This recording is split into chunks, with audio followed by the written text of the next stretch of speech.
What? What? He's back. What?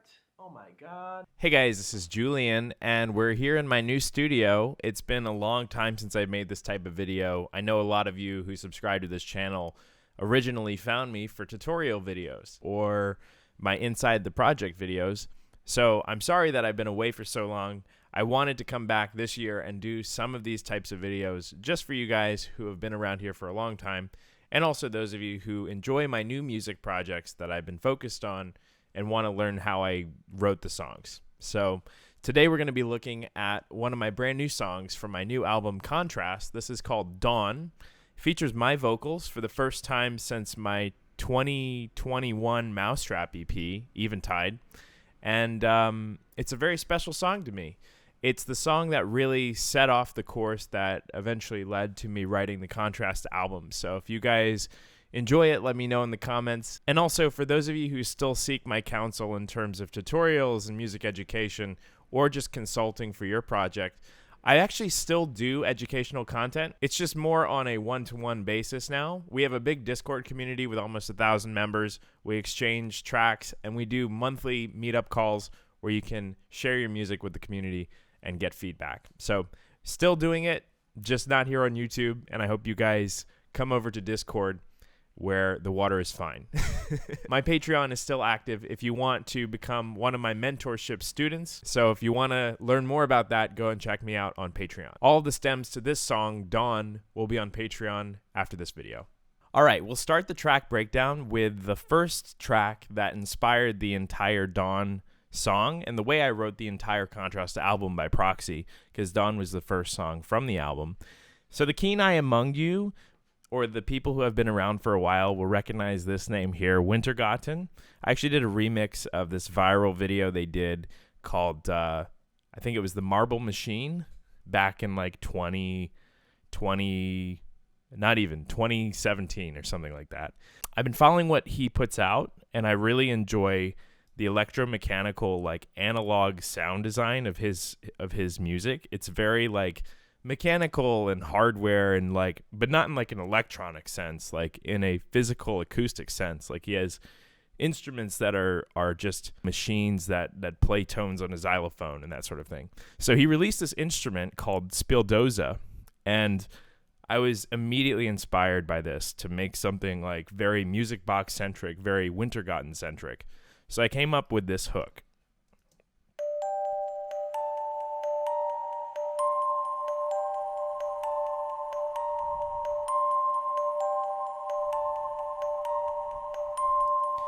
So I think that that's like probably the most iconic part of this entire song.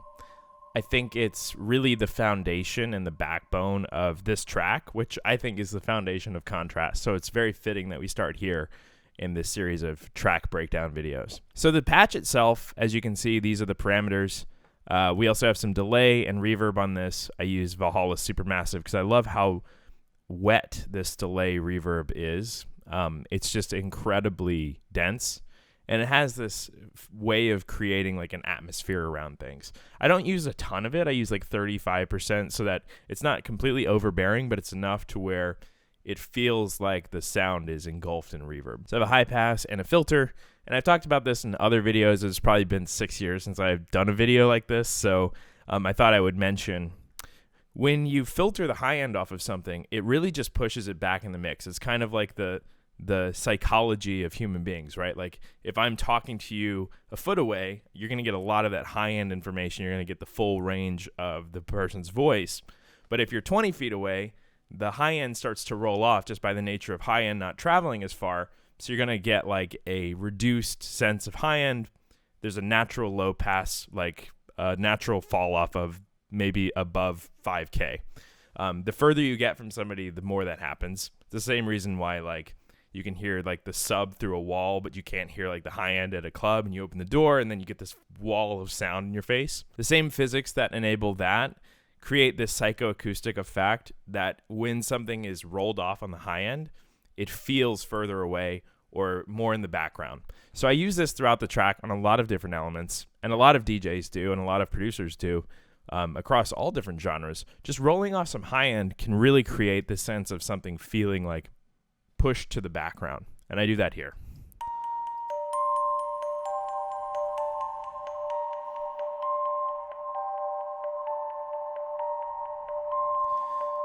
So I just wanted to point that out because I use it so much throughout the entire song, and I don't want to like articulate it every single time.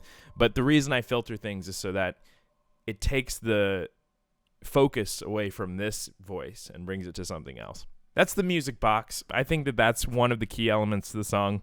One of the other ones, and I think something that has kind of rang throughout the entire Contrast album and the entire Contrast era, like stuff I'm writing post-album, is still kind of living in this world. The other thing is really the strings and the orchestration, the small, nuanced instrumentation that contrasts the big wall of sound, trance and electro and progressive house stuff. So I use a lot of Spitfire strings. I used a lot of labs. I used a lot of pigments throughout the album, and you'll find that. So we'll start here. I'm going to solo the pad layer. This is kind of like the all-encompassed like bed, and you can hear that here. So initially I had this guy going. I'm going to load up Contact. This is good old-fashioned kinetic metal. Kind of an older plugin now. Deadmau5 used this on Imaginary Friends for the background ambience. Having that noise floor not be silent, but just like this really subtle, nuanced tone is so nice. Then we have the other elements. This is the first one that comes in. Oh, that's unfortunate. This sound is not loading. Unfortunately, this sound is not loading, but there's like this pipe organ-esque sound that comes in right here at the beginning. You'll hear it if you listen to the full track, but unfortunately, I just got a new machine, and some of my old Spitfire libraries are not loading properly. So I'm not going to be able to show you that, but if you listen to the track, you can get a sense of how that sounds. Okay, so let's take a look at some of these other layers that are loading. This is Arturia Pigments, and this is a little bit more grit on the top end.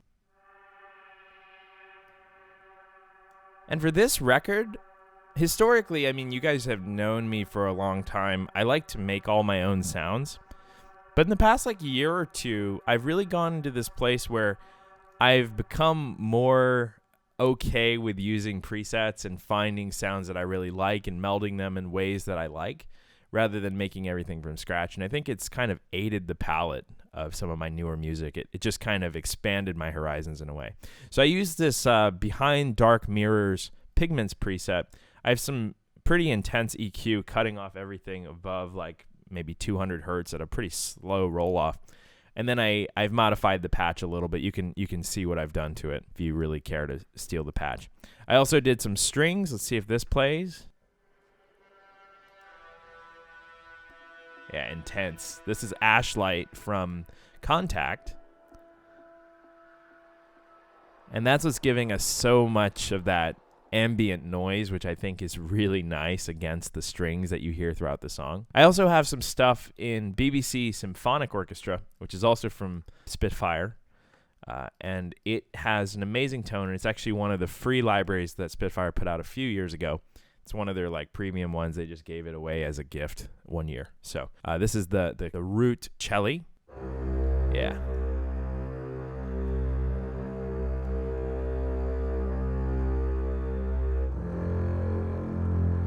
And when I was making this song, I was really influenced by a lot of like OST material, a lot of orchestrated material. And one of my standout instruments from that world is always that super low cello stringed bass that's kind of vibrating.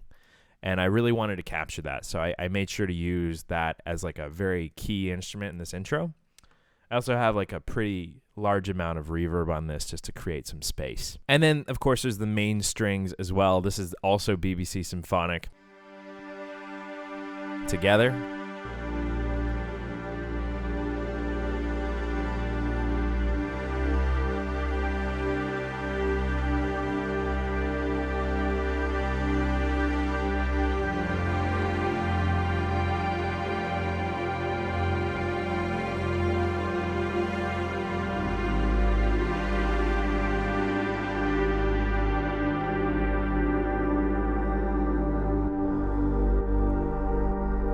Then I add the serum bass here just to give it some more oomph when it kicks in there.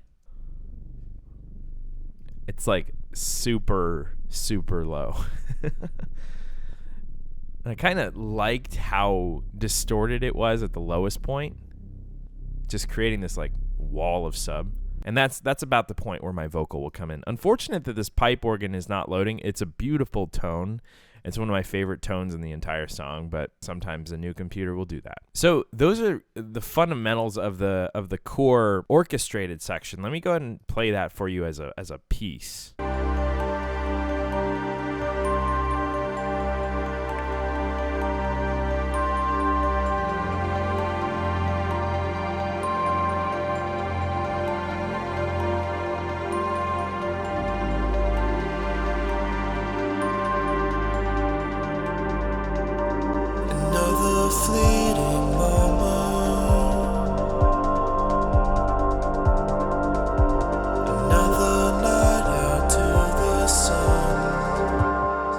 All right, before we get too carried away, let me go back. This bass that kicks in when the strings kick in here, there's also a side chain now that becomes active at this point against the kick sound, and it's doing this cool like halftime thing. If you hear the extended mix, I actually do like a quarter note through the intro part to have like a DJ intro, and then it kind of into like this halftime thing, and I kind of really like it for the extended version. But otherwise, I prefer the radio, or like the original mix, I suppose. But when that happens, I also introduce a few other things. This guy here, again, a pigment sound.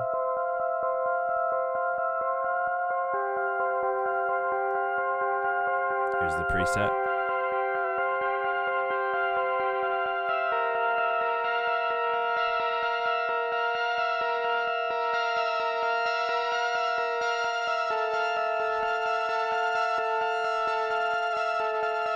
And I've been a huge advocate of Valhalla for probably the past decade, but specifically, Vintage Verb, I recently started using probably in the past 2 or 3 years since probably the last tutorial I've made. I preferred it at the time because it had a low cut. The Valhalla Room now has a low cut as well, but I find the tone of Vintage sounds a little bit better. More nuanced. So personally, I've been leaning a lot on Vintage Verb, specifically the 1980s color. If I'm going for something a little bit more subdued, I'll do the 70s color. I hardly ever use the current algorithm. But yeah, not too complex. I have it panning around me. I have it sidechain, and I have some filter for the aforementioned reason. I'm kind of bringing it from the background to the foreground, opening it up like this. And I think that sound is just absolutely stunning. What really sold me on this particular sound in Arturia, the slight pitch warble. It has this very naturalistic, almost analog sound. Not in a synth way, but in an instrumentation way. It sounds like a natural detune of a guitar or something, and I really liked that. And then I have this guy supporting too. Very subtle. And there's the patch. Very simple. I mean, I'm a simple guy, as you guys know. Doing some saturation just to give it some teeth, and then some EQ to control the harmonics. Another Vintage Verb. This is actually the 1970s color. I want it to be a little bit less bright and in your face. Sidechain, and then rolling off the top to kind of prevent it from being a conflicting voice with the main voices, especially my voice, which is probably the most important part of the song. Next up, we have the kick. I won't bore you too much. A kick is a kick, really. This is actually a cool part.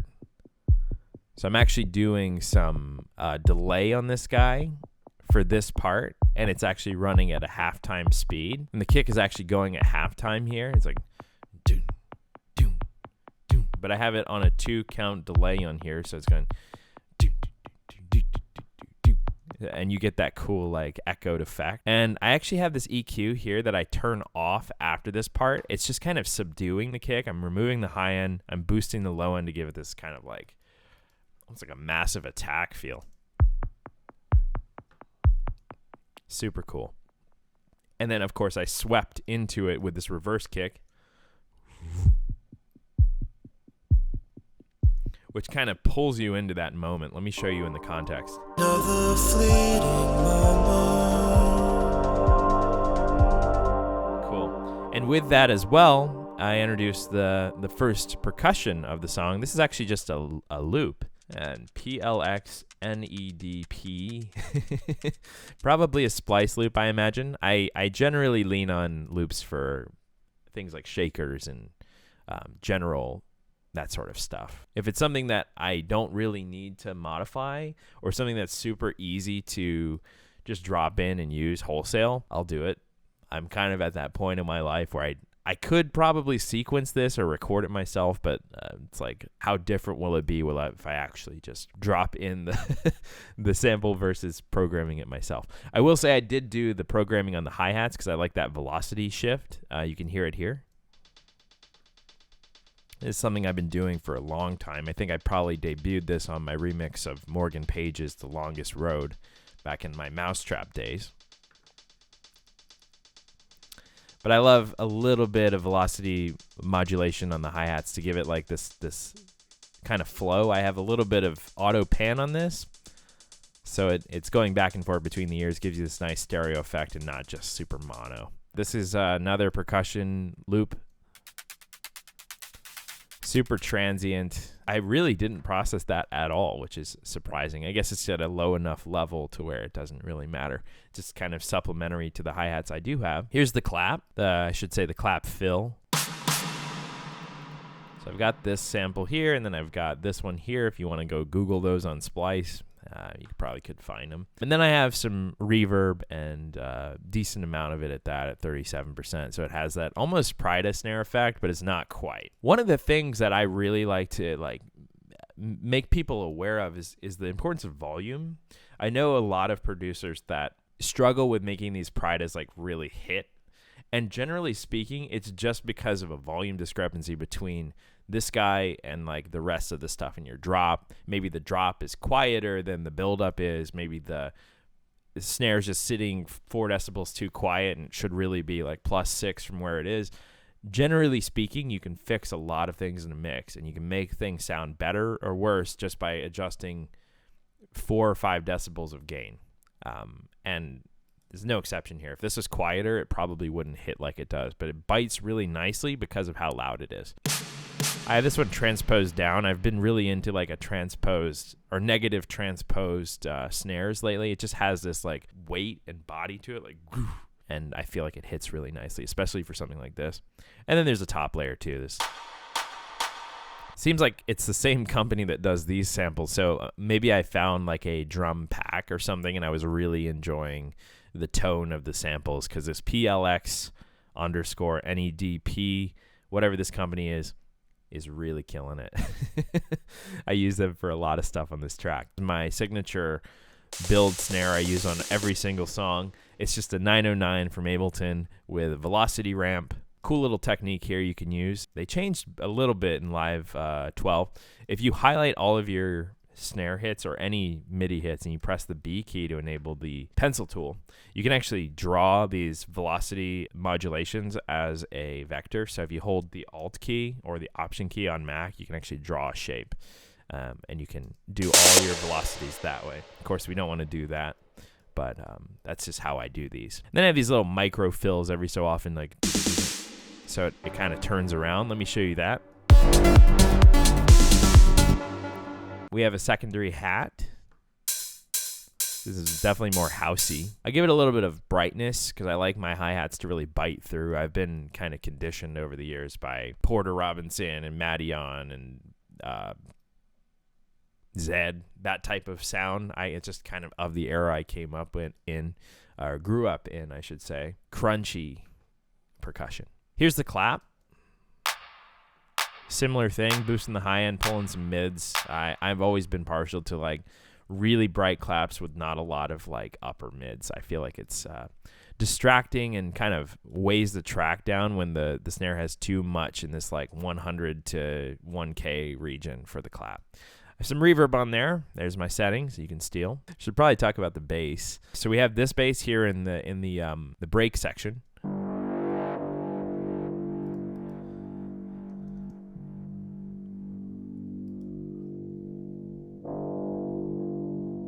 So this is just like a saw wave bass opening. It seems like I stole that from a pack, but it would be really simple to recreate. It's just like a saw wave with some unison with a filter opening. Might be hearing a little bit of like ring mod or FM or something, giving it some more character, but I think the reverb and the delay I have on here is really what's carrying it. Just spacious. And I think that's a kind of a through line through the whole album, is like, just want to create that space, the contrast between like a huge void of space and like a wall of sound. Okay, so let's take a look at the cooler basses, why don't we? I feel like this will be more interesting.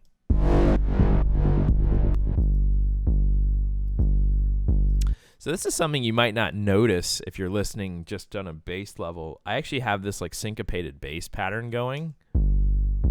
Doom, doom, doom, doom, doom, doom, doom, doom, doom. And this is actually the original bass to the song. Like if I actually mute the 16th, I have this weird bug where my mod wheel on my keyboard sometimes, just it being plugged in, it glitches and like shifts the armed track 15 cents sharp, and no matter what I do, I can't fix it. So I have to unplug the keyboard and then reset it manually. So that's what I had to do there. Here's the actual sub itself. Probably want to see the patch. I use this like DS Saw Triangle Fusion. This is actually before Serum 2 was out, so I used Serum 1 for this. I'm giving it a lot of volume for a long period of time. It's kind of like just a wall of a bass. It's almost like a blast bass, kind of like Dead Mouse Maths. Like, dum, dum, dum, dum. And this is actually the original concept. Before the 16th note came in, it was this. Obviously a little bit less subdued. It was like dung, dung, dung, dung, dung. I didn't end up going for it. I think it's more nice as like an accent to the kick. Is like another layer. There's also this super sub layer, and this patch here is a rip from Artie. He actually did a breakdown of one of his songs, made some small adjustments, but it's just a sine wave, a lot of glue compression, OTT to give like harmonics, and then there's this warm-up lows that he likes. Thought it sounded really nice. There's this Melda wave shaper. I've been having some issues with this plugin where the UI won't pull up. Again, it's a new machine. But it's actually influeing the shape of the waveform. You get this like insanely low, like heavy sub. The overdrive is giving it like that like signature arty like push in the low end, and I've been really into that. And then the 16th note right here, this is just like run-of-the-mill saw wave with some saturation and some EQ doing the main 16th rhythm.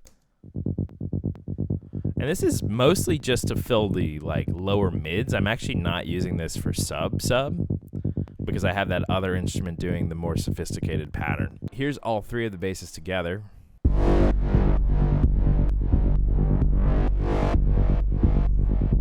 Cool. So in the second drop, I'll actually show you this briefly. I open up the filter on the main sub and I actually nix the 16th note. And I just do like a big trance wall of sound in the high end, so it doesn't need that like super groovy low end.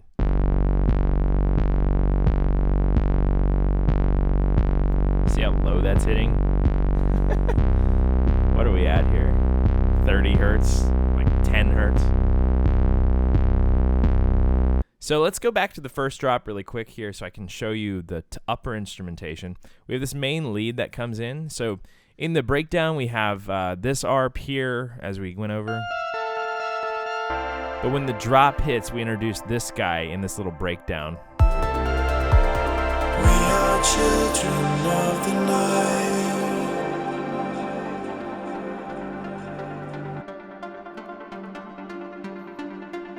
My signature ARP, basic Moog, like a saw kind of triangle, some sort of botched saw wave, some unison, some white noise to give it that like techno signature sound. Doing some distortion. I'm using Kiloheart's transient shaper, which I'm a huge fan of for giving like bite to things and like a little bit more volume shaping. I think it's a really powerful tool. It's one of my favorite kilohertz plugins. I have some saturation. I've been using the Ableton stock saturator so much in my new music. I think it's just the most underrated tool right now. It just like warms up those mids and just gives like this constrained feeling that feels really nice in this type of music. So that's our main lead. When it hits the drop, it opens up. So I think this, like, it's kind of awkwardly straddling the beat. It's not quite on the meter, like you can hear it.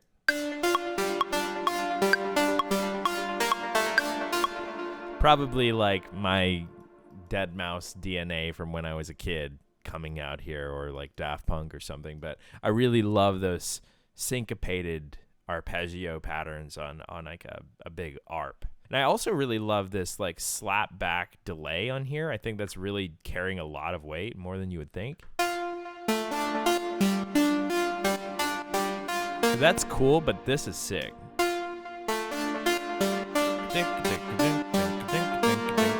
You can hear it, but it's not like a note. It's like a ghost kind of presented by the delay tail. We introduce those pops again, and then we also bring in the music box here in the actual second verse, which is just kind of like a up version of the first break.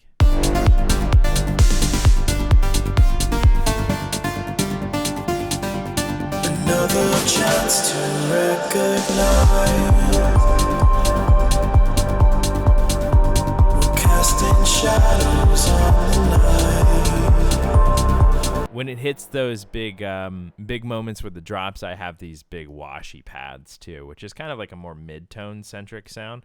It's like a run-of-the-mill super saw, 12 unison at a saw wave with some modulation on the filter. Super simple stuff. I'm the ultimate simple sound design guy. So I reintroduced these top strings to kind of add to the ambience.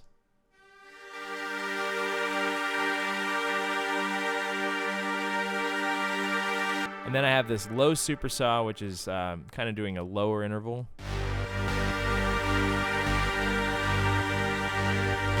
And I fully committed to that pattern I had on the bass line initially, and the second drop is kind of a celebration of that syncopated pattern. Yeah, I have this sound here. Again, I'll show you the patch if you're really curious. There you go. Just a very simple, essentially a progressive house pluck. Some OTT, delay, saturation for those harmonics I really like right now. And then here's the reverb and the sidechain. And then the main sound, I guess, is this guy, which is the big super saw. I'll show you that.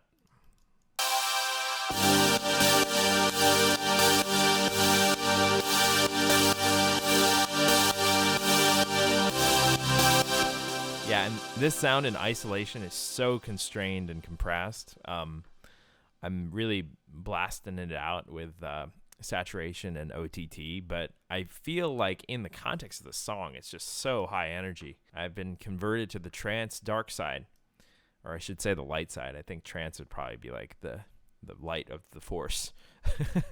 Let me go ahead and solo the saw bus, and you can hear that with the strings as well.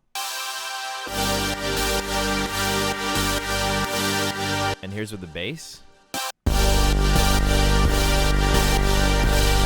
Let me play that in context now, and then you can hear the entire thing together. Let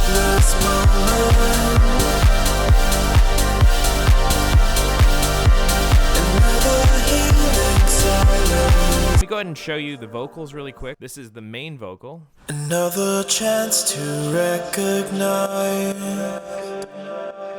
So obviously I do some Melodyne and stuff, but I've actually printed that, so I don't actually have that. I use a Slate microphone, and they have this mic modeling software for their hardware mic. FG269 for my microphone. I have a lot of low reduction to my vocal. I don't know. I really like those like piercy high-end vocals. We're casting shadows on the night. You hear it without it, and you'll hear why. We're casting shadows on the night. There's a lot of like those boomy low notes in my voice, and I'm not into that. I really like bright, brittle vocals. So I do this crazy upper curve on the EQ. I can show you what it sounds like without the stuff. We're casting shadows on the night. Crazy, right? We're casting shadows on the night. Some saturation. I really like fresh air, and I'm using about 16 and 18% on the mid and high air respectively to give it that bright bite that I'm looking for. Some glue compression. I have utility, and then I have Soothe 2. Unfortunately, it's not loaded, but it's acting as almost like a de-esser here. I have a Faturator that's just adding some more like noise to the sound. I don't know. I was just really going for like a distorted vocal for this one. I typically don't. I'm a very like pure vocal kind of guy, but this song I thought just called for it. Here's Valhalla Vintage. That's the reverb setting. All right. So we have the harmony vocals, which are these guys. Another chance to recognize. And again, I don't have the original. I mean, I probably do back here, but this is the Melodyne Frozen one. I won't show you the pre-auto-tune. Same basic channel strip as the mains. I do a very similar thing. I think I might have even copied it wholesale. I just added more reverb to these guys, so it's like more in the background, and I had a little bit less high end on these. I took the fresh air off. I also have these duplicated, but I am hard panning these, so one on each side, and it's giving this like crazy wide stereo field. And then I also have this harmonizer layer here.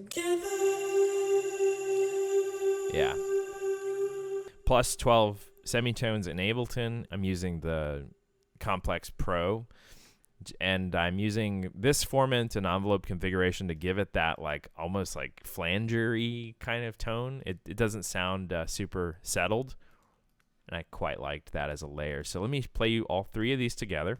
I actually did a video on vocal processing a few years ago. I don't know if it's super up to date, but if you're curious about that, I'll put that in the link in the upper right. I probably still approach vocals in a very similar way.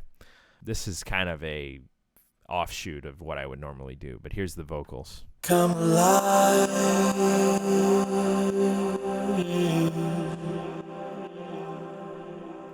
Together. Here's the context. We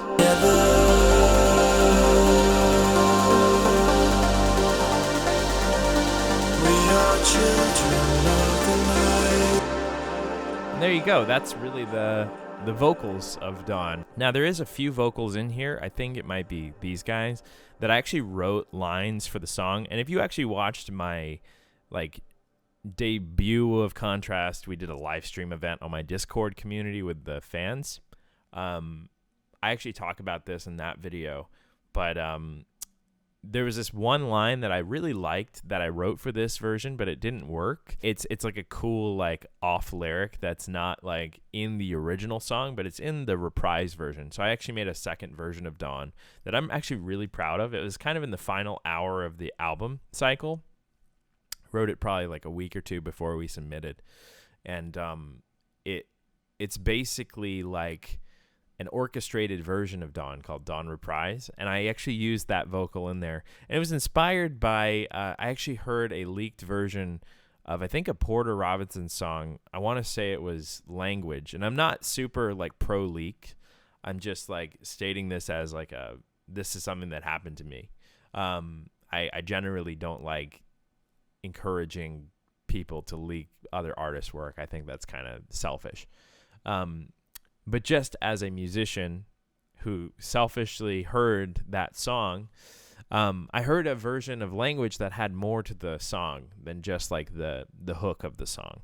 And I was kind of deeply inspired by that because it's like part of the story that you never got to see. And I think there's something really beautiful to that. When I approached this, I wanted to do something similar to that. And even though it's on the same album, like the Reprise is on the same album, it references like a forgotten part of Dawn. So I use this other part of vocals. But that's something I thought I would mention just because I thought it was a cool little Easter egg. So I'll show you the master chain. Really not much on here. I've been working a lot with No Mana and he's a amazing engineer, and his mastering chain is no mastering chain. Just blast the track out at +6. And when we do videos on the other songs, you'll see that there is actually no mastering chain for the songs that he mastered for me, which is crazy and counterintuitive, but I actually did a video on it a while ago, and I tend to agree that a clipped master now sounds better to me than like a super intense Pro L or something like that. But for this song, I wanted that classic trance sound, so I'm using a Pro L2 and these parameters. And I have the Wise mastering compressor, or limiter, or whatever it is, to these parameters here, which gives like a nice like overarching color to the entire mix.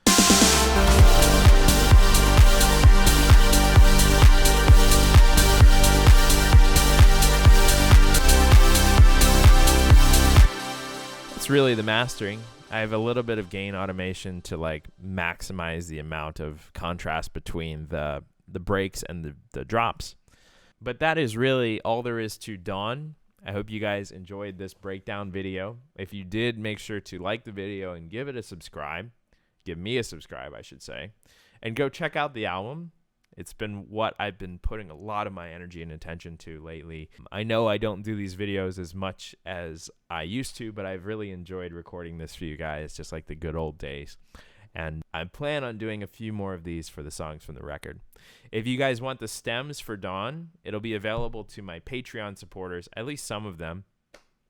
And I'll go ahead and put those up and the link in the description of this video.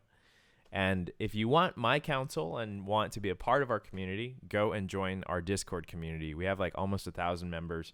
We do these monthly calls, meetups. We've been doing these actual in-person hangouts, which has been a lot of fun this year. We've done like 4 already, and it's been some of the most like gratifying and fulfilling things I've ever done. So while I'm not on YouTube as much, I'm still part of the community, and I hope to see you guys kind of join in on what we've been working on behind the scenes.